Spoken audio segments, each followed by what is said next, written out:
Modi is the representative of the party as a prime ministerial candidate. So it's not a highly personalized thing, it is a representative way.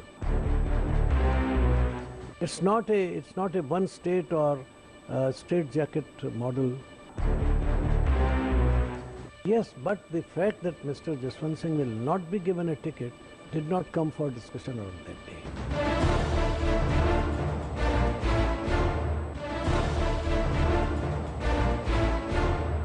തൊണ്ണൂറുകളിൽ അദ്വാനിയും വാജ്പേയിയും കഴിഞ്ഞാൽ ബിജെപിയിലെ ഏറ്റവും കരുത്തനായ നേതാവായിരുന്നു മുരളി മനോഹർ ജോഷി. എന്നാൽ ഇത്തവണത്തെ തെരഞ്ഞെടുപ്പിൽ അദ്ദേഹത്തിന് സ്വന്തം സീറ്റ് തെരഞ്ഞെടുക്കാനുള്ള അവകാശം പോലും പാർട്ടി നൽകിയില്ല. അതേസമയം ഇത്തവണത്തെ തെരഞ്ഞെടുപ്പ് പ്രകടന പത്രിക തയ്യാറാക്കിയതിന്റെ സമിതിയുടെ അധ്യക്ഷനായിരുന്നു ജോഷി. ഈ തെരഞ്ഞെടുപ്പിൽ ബിജെപിയുടെ സാധ്യതകൾ വിലയിരുത്താൻ ശ്രീ മുരളി മനോഹർ ജോഷി നമ്മോടൊപ്പം ചേരുന്നു. ജോഷിജി, first of all, thank you for joining with us. Thank you for inviting me for this program. Firstly, I will ask you, what are your expectations about this election? Well, our expectations are very, very clear. We are going to form the government at the center under the leadership of Shri Narendra Bhai Modi. Do you think the NDA will get the majority? Well, unless we win majority of seats either singly or collectively, we can't form the government. But we will be in a position to form the government, and a situation will be there, either we reach the magic number or we will be very near to it and others will join us. But once we cross a certain pinnacle or certain hub, we will certainly be able to form the government. The government will be under the leadership of Mr. Modi. You are saying that there is a Modi wave all over India and the BJP will come to power. Well, again I say that this wave or that wave, Modi is the representative of the party as a prime ministerial candidate. And whenever a dynamic person moves with the support of the party, he creates a very strong sympathy and support for him because of his track record also. So it's not a highly personalized thing, it is a representative wave. He gets the support from different parts of the country, from different sections of the society and from all leaders of the BJP. So he represents the general mood and the desire for a change. You may call it a Modi wave, there's no harm in it, but it is a sum total of what is happening inside the country. It represents that. Yesterday, Advani ji said that the BJP will be the single largest party, but getting majority for India in the present form is very difficult. Do you agree with that? Now you see, it is one assessment. Another assessment is that people are now in a mood to change the whole system. They are so much, say, frustrated with the situation that they want to change, a total change. And when such a mood pervades, then no miracles do happen. Once we had seen after emergency what happened, then we had seen after the demise of Mrs. Gandhi, her assassination. So when there is a mood, well, it is difficult to assess whether the mood will take us. We expect that if everything goes fine and we work in a methodical and disciplined manner, we may again perform the same type of miracle.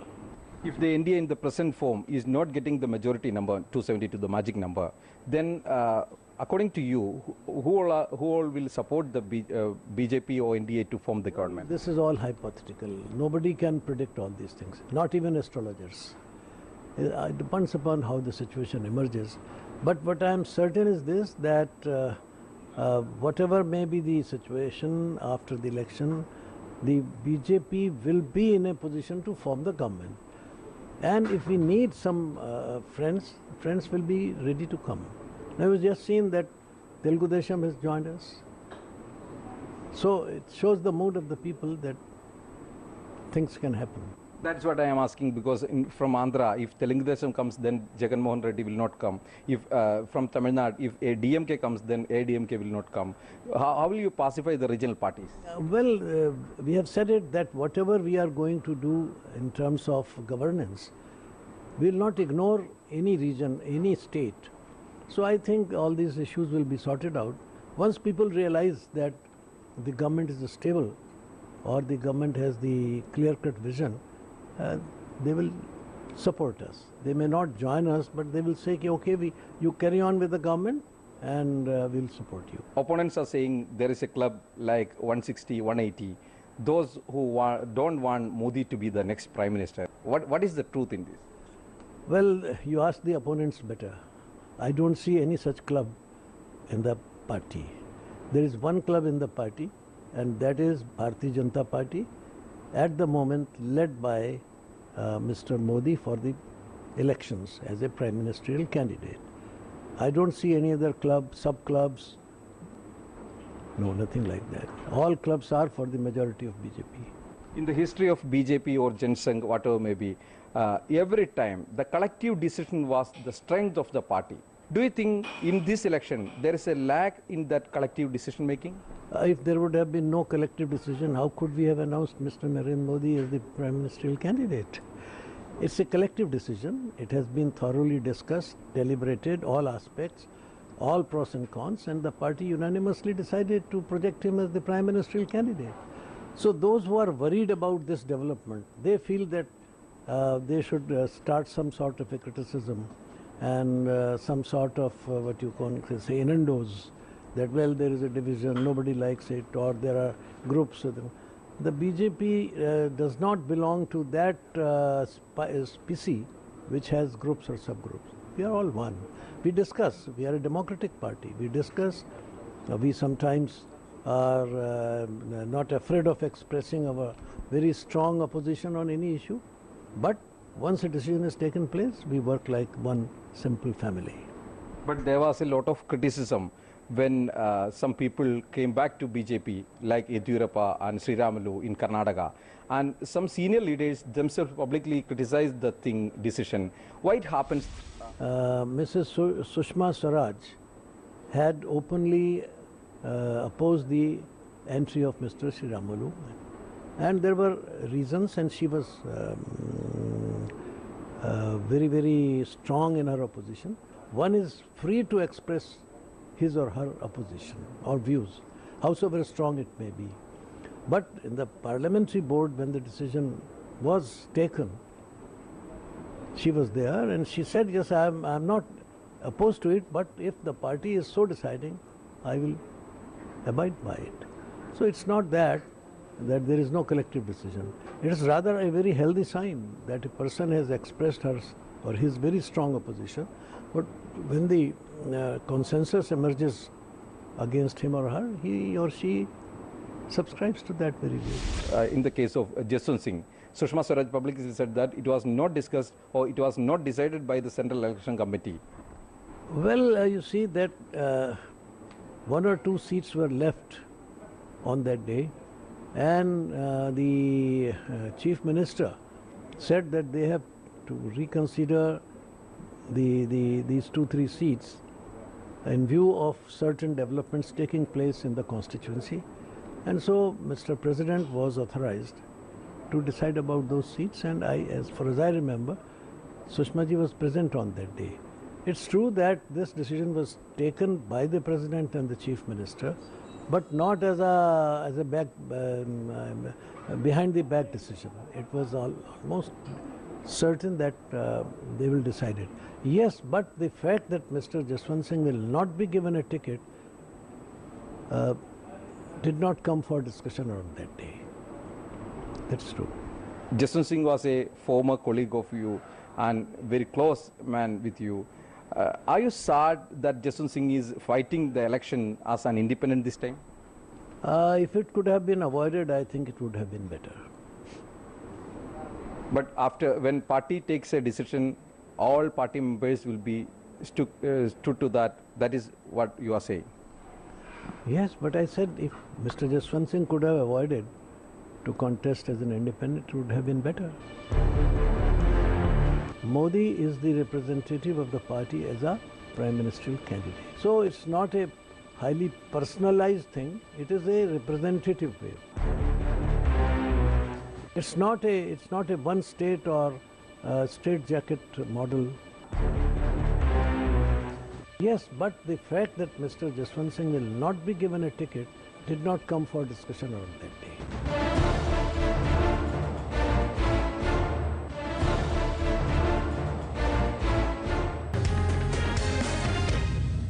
You are the chairman of the manifesto committee.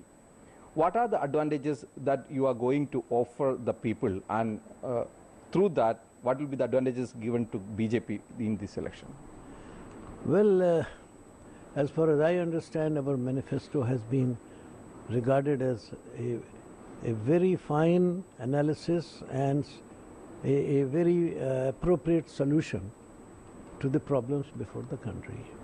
So I think that the people are happy about the way we have presented our views on the prevailing situation in this country, and I'm sure that they are also happy because they are expecting persons like Mr. Modi to be the captain of this team. Ramanth, Article 370 and Uniform Civil Code. In these three issues, the party softened the stand only because of Modi's developmental issue. Should we get more importance? I would just request you to go through our 2009 manifesto. All these issues had occurred at the same place and almost in the same language as in 2009. Ram Setu, Ram Mandir, cow and its progeny, Ganga, and heritage sites, Waqf board, everything is there.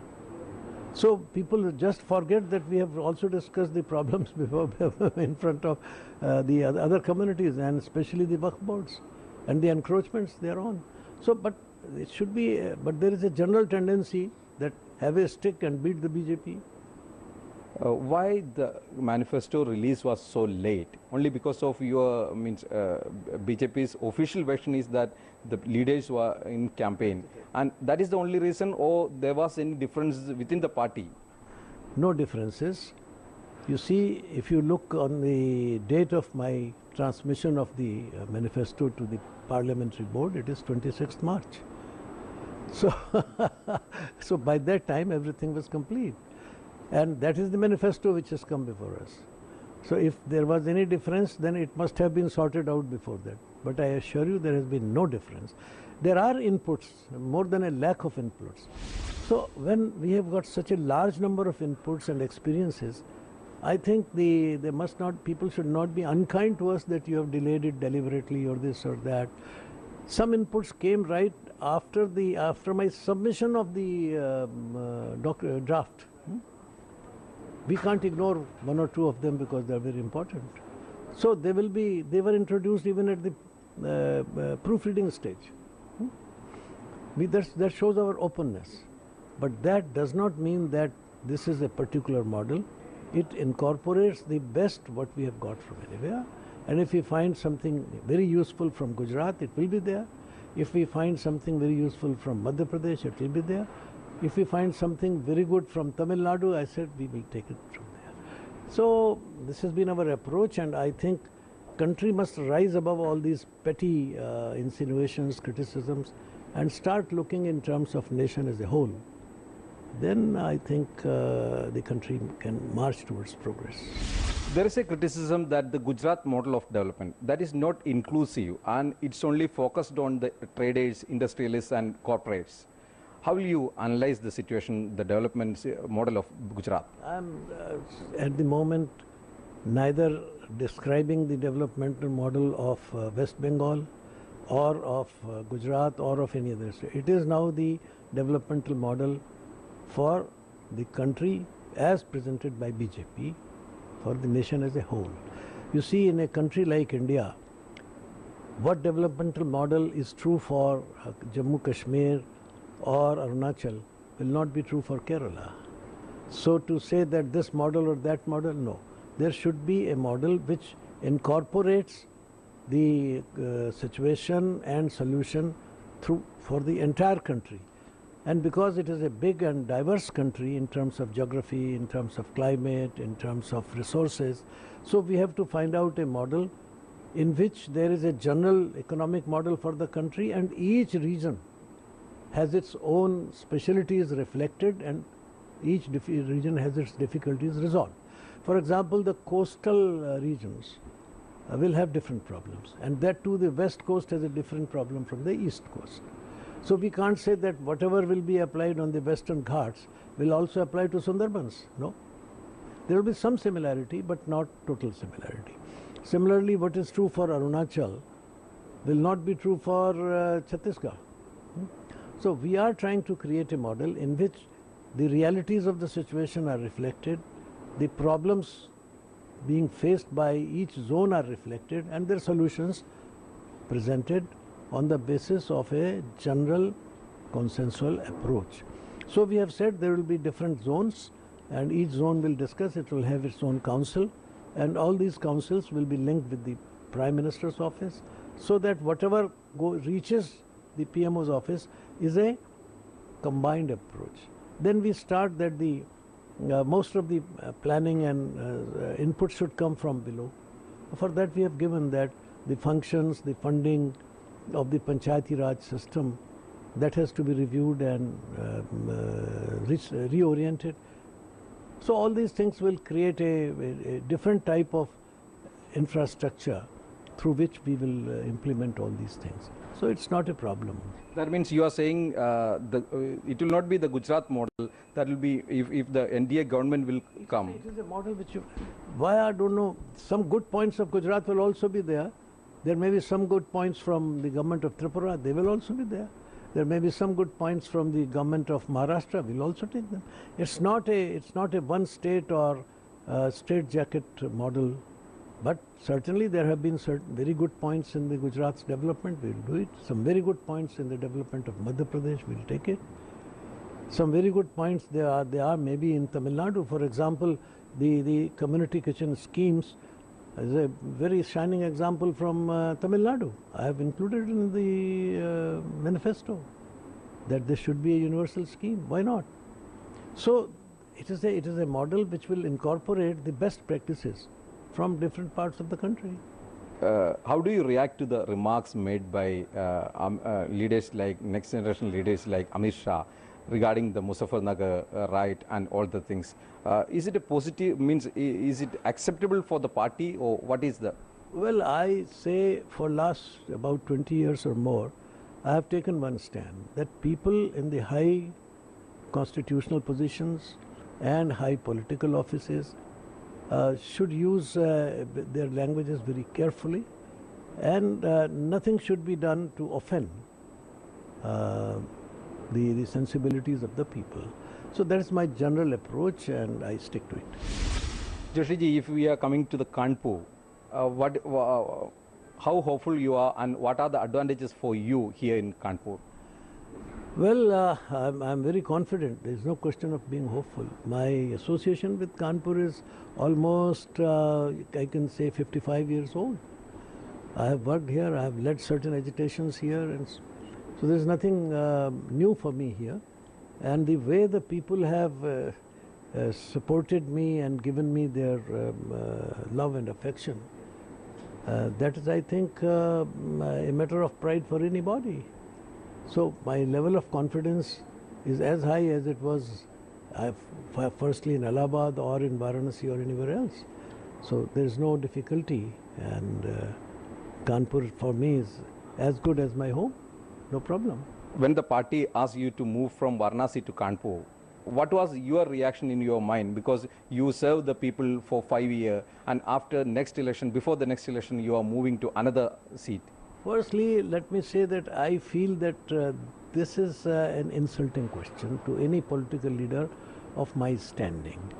Well, we are serving the country, but as a matter of representation, we have to seek the people's endorsement from some place or the other. So there is no harm in seeking endorsement. If I am a national leader, then I should be happy that I can seek endorsement from various places. There is no difficulty in it. After all, why should Mrs. Gandhi go to Raebareli and sometimes go to Chikmagalur? Mrs. Indira Gandhi used to go there. Sometimes she goes to Bellary. So they are national leaders. Why should one not? Mr. Bajpayee contested from Balrampur, contested from New Delhi, contested from Gwalior, contested from Lucknow. It's all right. Mr. Manmohan Singh goes to Assam. So this is, I think, a very good sign that there are people who are acceptable to different parts of the country. Why should one read all these things? Why, what he feels happy or unhappy? Well, if I have to serve the country and I'm asked to seek an election from Lakshadweep, well, I have to do duty to go there. You perhaps don't invite me to Kerala, but I would be very happy to go to Kerala also. And I will show that I can win from Kerala. What is your expectation regarding BJP's Kerala performance this time? Well, I think it will have a better performance this time. Because of the very strong desire in the minds of the people, even in Kerala, to see a change. We may not be in a position to score as high as we might be scoring in other states, but I think that Kerala would respond to this demand of the people to contribute in the formation of a central government under the aegis of Mr. Narendra Bhai, and some people will be there as members of parliament elected on BJP symbol to support him. They will also be partners in taking the country ahead along with other states. Joshi ji, thank you for talking to us for a long time and expressing your views. And after a long time. Surely. ദേശീയ രാഷ്ട്രീയത്തിൽ ഇത്തവണത്തെ തെരഞ്ഞെടുപ്പ് ബിജെപിയെ സംബന്ധിച്ച് വലിയ നേട്ടമാകുമെന്നും NDA സർക്കാർ അധികാരത്തിലെത്തുമെന്നുമാണ് മുരളി മനോഹർ ജോഷി മനോരമ ന്യൂസിനോട് പറയുന്നത്. Modi is the representative of the party as a prime ministerial candidate. So it's not a highly personalized thing, it is a representative way. It's not a one state or straitjacket model. Yes, but the fact that Mr. Jaswant Singh will not be given a ticket did not come for discussion on that day.